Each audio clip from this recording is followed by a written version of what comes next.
বন্ধুরা, আপনারা সবাই জানেন দেশে একটি ঘটনা ঘটে গেল।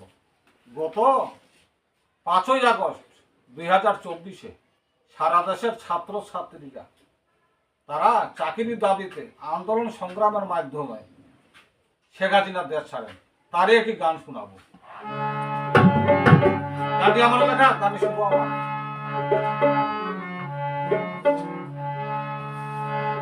সেদিনের